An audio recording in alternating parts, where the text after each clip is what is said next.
In the dusty ruins of an ancient city, where broken stones lay scattered like memories, stood the remains of Jerusalem. Its walls had been destroyed, its gates burned, and its people left vulnerable.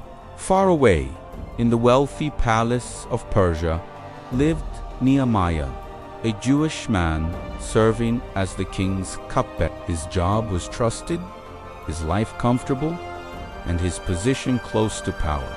But one day, when travelers arrived from Jerusalem, Nehemiah asked a simple question: how are the people back home? The answer crushed him. His homeland was in disgrace. His people lived in fear.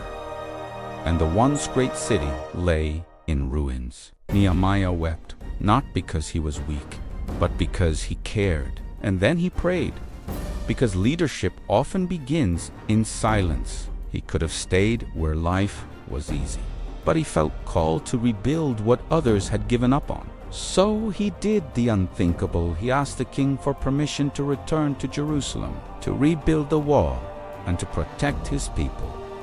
To everyone's surprise, the king agreed.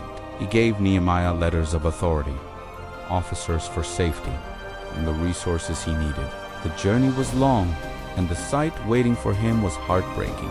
Streets empty, gates burned, homes neglected, and the wall destroyed.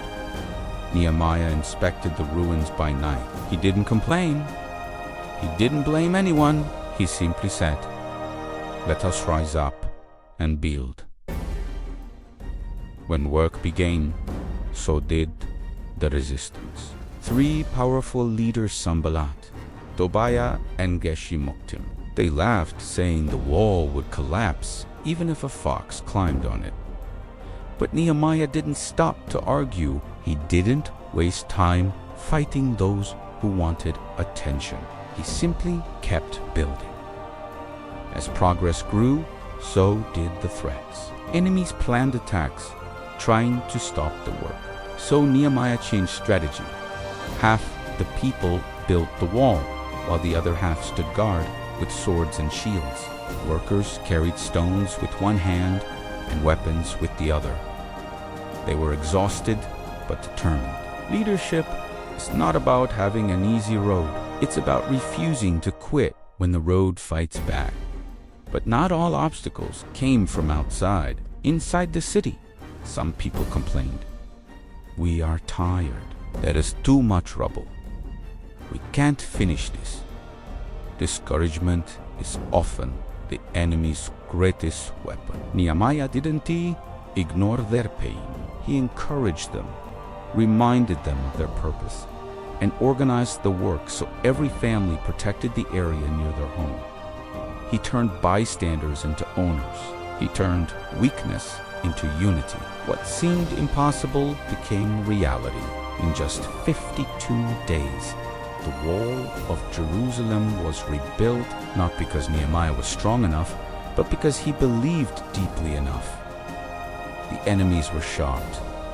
The people were proud, and God was honored. Nehemiah teaches us that leadership is not a position, it is a mission. You don't need a crown to lead. You need conviction. You don't need perfect conditions to start. You need courage. And when opposition comes smoking, pressure, distractions you, don't argue with it. You build through it. Great work will always attract resistance, but persistence turns broken stones into walls and broken people into builders. Whatever you are rebuilding in your life, your confidence, your family, your business, your dreams expect challenges, criticism, and delays. But remember, purpose is stronger than pressure. Progress is louder than insults. And persistence is the path to victory. Like Nehemiah, you may be rebuilding something others abandoned, but keep going. With every stone you lift, you rise. With every step you take, you heal. Because building is not just about walls, it's about restoring hope. Thanks for watching. If this story inspired you, please subscribe, like, and share it with someone who needs to hear it. Follow for more.